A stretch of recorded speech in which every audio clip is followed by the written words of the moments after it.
शिव कथा करे, भगवान शंकर का चरित्र गाना, शिव महापुराण की कथा करे, भगवान शंकर का पवित्र चरित्र करे, शिव तत्व गाना।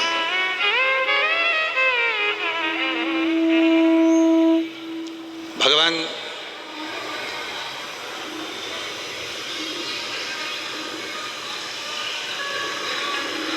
देवराज नाम के ब्राह्मण को ऐसा नहीं कि माँ ने शिवालय तक नहीं भेजा हो,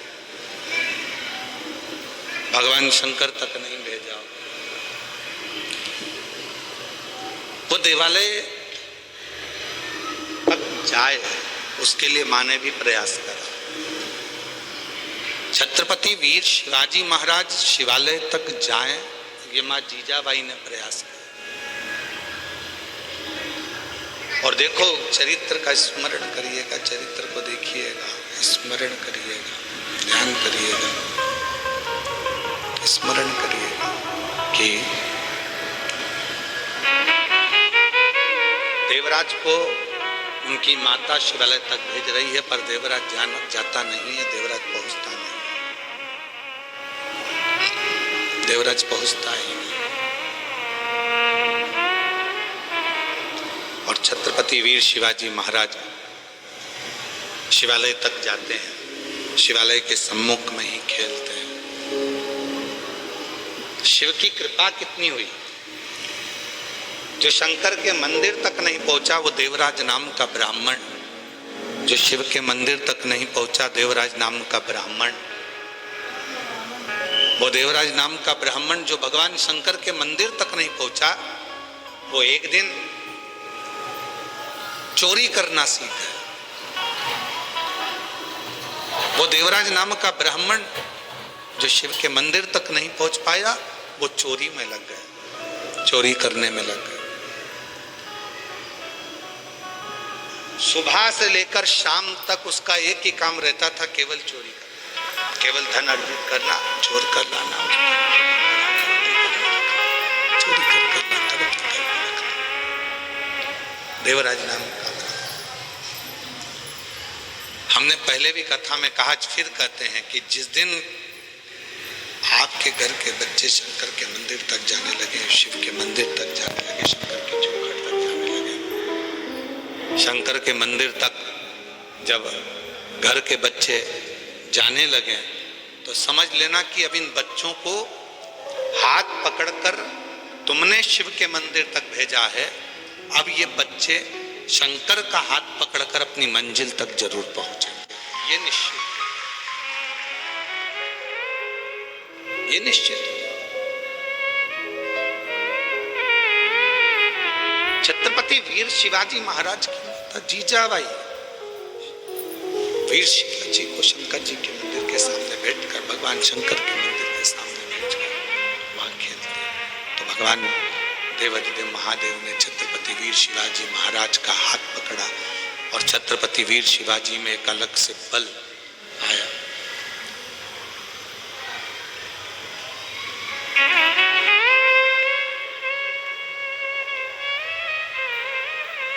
ये जो अपन अपनी वाणी में बार बार कहते हैं ना, हर हर महा, जब हम अपनी और अपनी वाणियों में कहते हैं, ये शब्द हमारा और अपना नहीं है,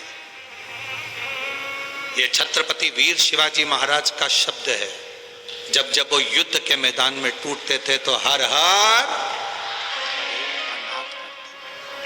हर महादेव का नाद कर कर युद्ध के क्षेत्र में टूट पड़ते थे, युद्ध क्षेत्र में आ जाते थे। छत्रपति वीर शिवाजी महाराज का नाद। तुझ हमारे जीवन का सारा कार्य, हम अपना जीवन का जब सारा कार्य पूर्ण तरह से शिव को समर्पित कर देते हैं तो शिव उस कार्य को स्वीकार कर लेते हैं और भगवान शंकर उस कार्य को स्वीकार कर कर हमको उन्नति की सीढ़ी पर, तरक्की की सीढ़ी पर लेकर चले जाते हैं, उन्नति की ओर लेकर चले जाते हैं। छत्रपति वीर शिवाजी महाराज, देवराज नाम का ब्राह्मण, ये दोनों अंतर है। देवराज नाम के ब्राह्मण को भी उनकी माता, देवराज नाम के ब्राह्मण को उनकी माता भेजती है, ऐसा नहीं, कोई माँ संसार में ऐसी नहीं है जो अपने बेटे को गलत मार्ग दे। संसार में कोई माता ऐसी नहीं है जो अपने पुत्र को गलत राह दे। संसार में कोई माता ऐसी नहीं है जो अपने पुत्र को गलत विचार, गलत सोच, गलत दृष्टि दे।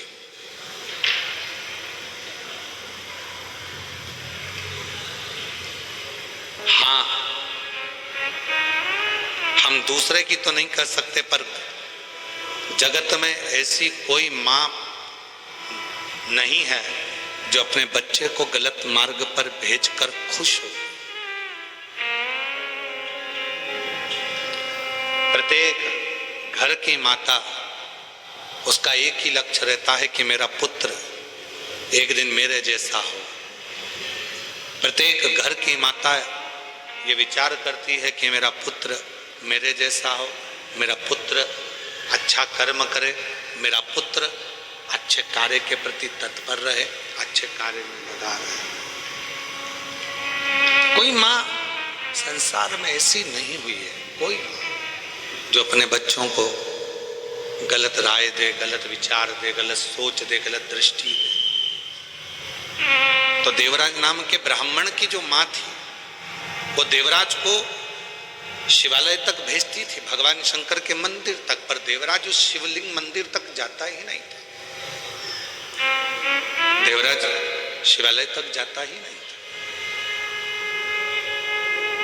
वो बीच राह में अपने मित्रों के पास में, अपने दोस्तों के पास में गलत संगत में, गलत विचारों में, गलत दृष्टि में फंस जाता था। पर वो श्रेष्ठ मंदिर तक नहीं पहुंच पाता। और शिव पुराण क्या कहती है?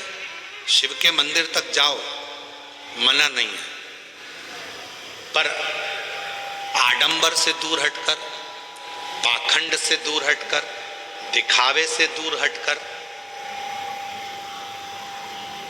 बनावटी जीवन से दूर हटकर आप जितना शिव के करीब में रहोगे, आपको हटा देती है। शिव पुराण कहती है कि मेरे शिव किसी आडंबर में नहीं, मेरे शंकर भगवान कोई आडंबर नहीं करते। उसके पास में दिखावे की कोई सूरत नहीं, उसके पास में दिखावे का कोई सामान नहीं, उसके पास में दिखावे की कोई चीज नहीं।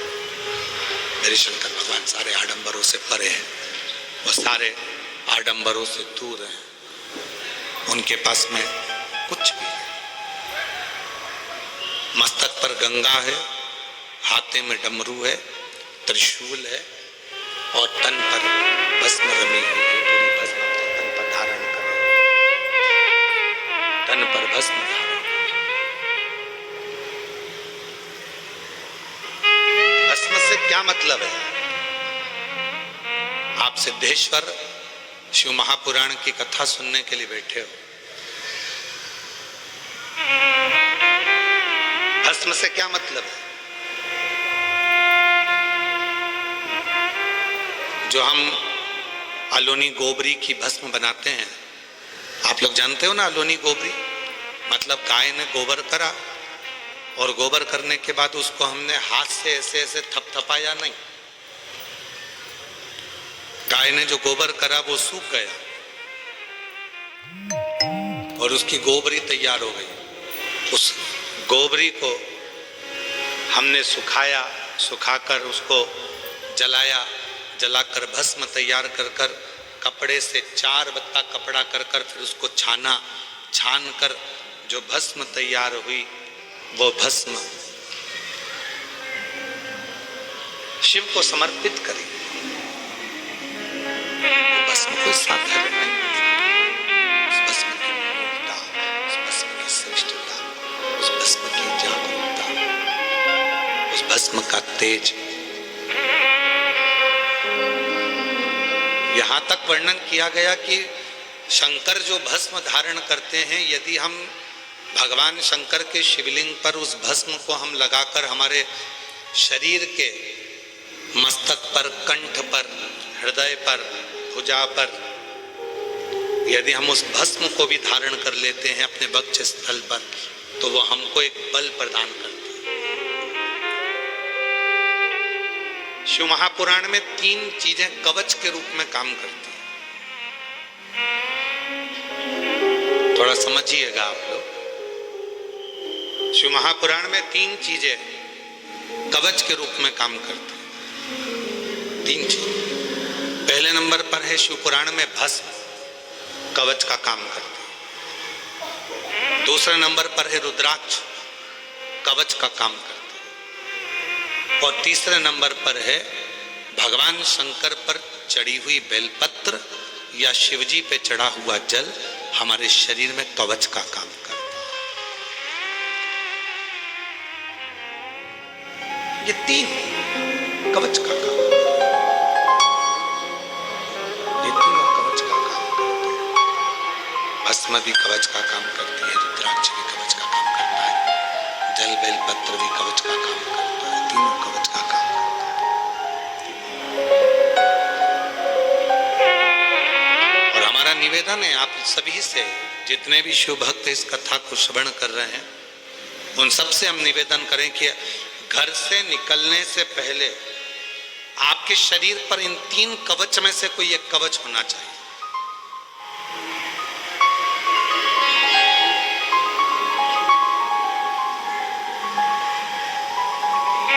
घर से निकलने से पहले अपने शरीर पर ये 3 कवच में से एक कवच धारण होना चाहिए।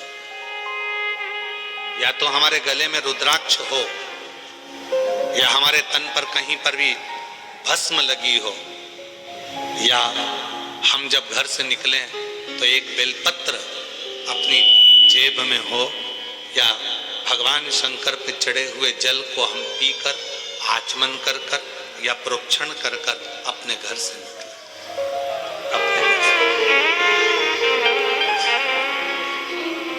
ये 3 कवच है, ये 3 कवच है। और हमारा विश्वास कहता है आप जितने भी कथा के मंडप में बैठे हुए हो, इतना तो भरोसा है कि आप जितने भी बैठे हो आपके पास में इन 3 कवच में से एक कवच सबके पास है, और वो रुद्राक्ष रूपी कवच आपके पास है। और यदि रुद्राक्ष नहीं पहने हो तो भस्म अपने तन पर धारण करें, और भस्म धारण नहीं कर पाए तो तुमने शंकर जी पे चढ़ाए हुए जल को मस्तक में लगाया, ये प्रोक्षण किया, ये आचमन किया,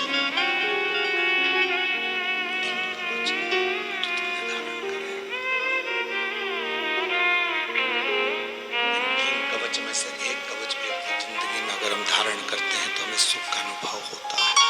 सुख का, ये वो कवच।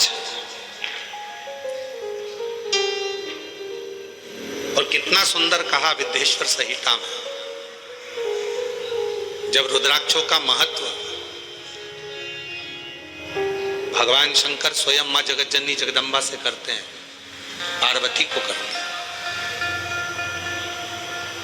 और माता पार्वती जी को जब भगवान शंकर अपने रुद्राक्षों की महत्वता बताते हैं तो मां जगतजननी जगदम्बा स्वयं हाथ फैलाकर भगवान शंकर के सामने कहती हैं कि मुझको भी ये रुद्राक्ष दीजिए, मुझे भी धारण कर, ये रुद्राक्ष मुझे भी दो, मुझे भी धारण कर, मुझे भी दे। और जैसे ही मां जगतजननी के हाथ में रुद्राक्ष आता है तब मां आद्य शक्ति उस रुद्राक्ष को वापिस पुनः मस्तक से लगाकर शिव जी को देती है। तो भगवान भोलेनाथ जी ने पूछा, पार्वती अभी तो तूने इतनी उत्सुकता से, इतनी प्रबलता से, इतनी प्रखरता से रुद्राक्ष को मांगा, और अभी तूने रुद्राक्ष को मांगा और रुद्राक्ष पुनः मुझे वापस दे दिया। तो पार्वती जी कहती हैं, भगवान देवादिदेव महादेव से कहती हैं, बाबा मैं स्त्री हूं, मैं नारी हूं, और नारी के जीवन में कई बार अशुद्धता का भाव आ जाता है। अगर मैं इस रुद्राक्ष को धारण करूंगी, मैं इस रुद्राक्ष को अपने साथ में रखूंगी, तो क्या मेरा रुद्राक्ष अशुद्ध नहीं हो जाए? और यह प्रश्न केवल एक पार्वती जी ने स्वयं के लिए नहीं करा, ये जितनी मेरी जीजियां बैठी हैं, जितने मेरे जीजा बैठे हैं, जितनी मेरी बेटियां बैठी हैं, जितने मेरे बेटा बैठे हैं, जरा सावधानी से सुनिएगा इस प्रसंग को। पार्वती जी रुद्राक्ष को हाथ में लेती हैं और पुनः मस्तक से लगाकर वो रुद्राक्ष पार्वती जी शिव जी को वापस दे देती। विदेश्वर संहिता शिव महापुराण रुद्राक्ष महत्व वापिस शिव जी ने कहा, अभी तो तुम इस रुद्राक्ष को पाने के लिए इतना इतना प्रयास कर रही थी, इतनी उमंग था तुम्हारे भीतर थी, इतना उत्साह तुम्हारे भीतर था कि ये रुद्राक्ष मुझे चाहिए, ये रुद्राक्ष मुझे दे दो, क्योंकि आपके जीवन के ये 3 कवच जो धारण करता है वो जीवन में सुखी रहता है। तो फिर ये रुद्राक्ष जो आपने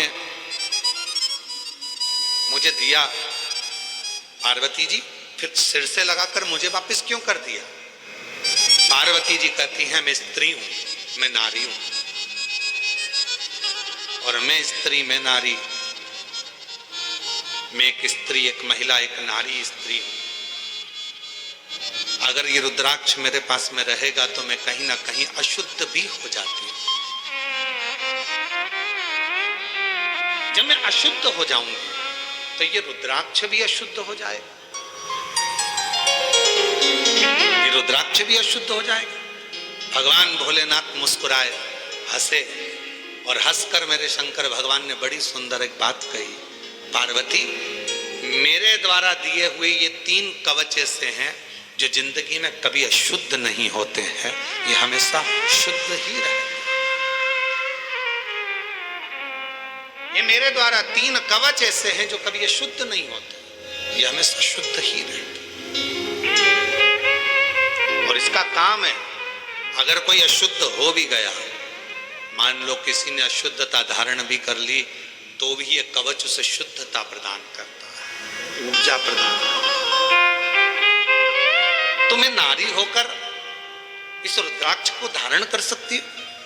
और हम आपसे निवेदन करें, माता पार्वती जी का, महागौरी का अगर स्वरूप का दर्शन आप करेंगे, माँ कात्यायनी के स्वरूप का यदि आप दर्शन करेंगे, माँ कुष्मांडा का यदि आप दर्शन करेंगे, माँ स्कंदा का यदि आप दर्शन करेंगे, 9 स्वरूपों में कई माता के ऐसे स्वरूप हैं जिन स्वरूपों का यदि आप दर्शन करेंगे तो उन स्वरूप में आप दर्शन करेंगे कि माता के गले में और हाथ में रुद्राक्ष की माला पड़ी हुई है। रुद्राक्ष माला। क्या मैं नारी होकर इस रुद्राक्ष को धारण कर सकती हूं? हाँ, ये शुद्धता प्रदान करता है, शुद्धता का भाव। कई लोग ऐसे हैं जो कहते हैं, गुरुजी बेलपत्री का वृक्ष हमारे आसपास में तो नहीं है, पर बेलपत्री का वृक्ष शमशान में है। शमशान में 4 बेलपत्री के वृक्ष लगे हैं, हम वो बेलपत्री को तोड़कर लाकर क्या शिव जी को समर्पित कर सकते हैं? अरे भाई, शिव महापुराण की कथा कहती है, रुद्राक्ष, शिव पे चढ़ी हुई भस्म और बेलपत्र, शंकर का चढ़ा जल, गंगा जल, ये कभी अपवित्र नहीं होते, ये पवित्र की पवित्र हैं और कवच का काम, कवच का काम, ये अपना कर्म कर। इनमें पवित्रता का भाव, इनमें अपवित्रता का भाव नहीं है। अब कई माताएं कहती हैं, क्यों गुरुजी हम जब रजोधर्म से हो जाते हैं, रजस्वला हो जाते हैं, तो क्या हम भगवान का कोई नाम जाप, कोई नाम स्मरण, कोई भजन, कोई कीर्तन, कोई नाम जाप नहीं कर सकते? क्यों नहीं कर सकते?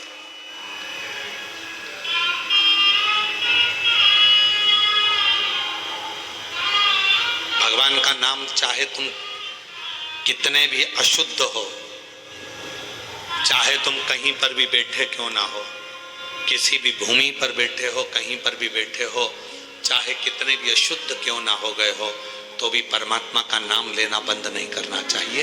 परमात्मा का नाम तो लेते रहना चाहिए। परमात्मा के नाम से पीछे नहीं हटना।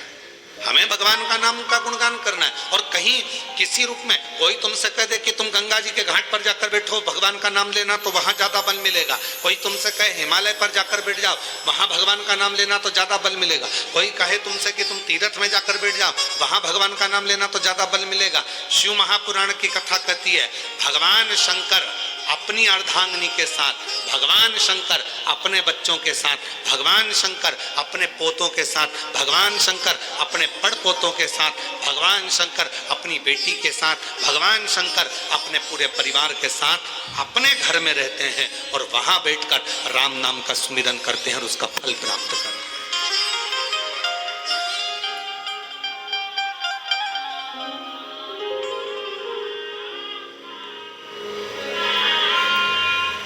सबसे बड़ा आश्रम होता है गृहस्थ आश्रम। घर में रहकर भजन करना कठिन है। क्यों? क्योंकि भजन करते करते ना जाने कितने स्मरण हमारी बुद्धि में रहते हैं। आरती करते करते, भजन करते करते, हनुमान चालीसा पढ़ते पढ़ते, विजय हनुमान ज्ञान गुण सागर, जय कबीर तिहुँ लोक उजागर, राम दूत अतुलित बलधाम, अंजनी पुत्र पवन सुत नामा। देखना, उससे कहना आधा किलो दूध दे दे और 1 किलो दही लेकर आना। आते आते काम करना, ब्रेड की थैली लेकर आना। जय हनुमान ज्ञान गुण सागर, जय कबीर तिहुँ लोक उजागर, राम दूत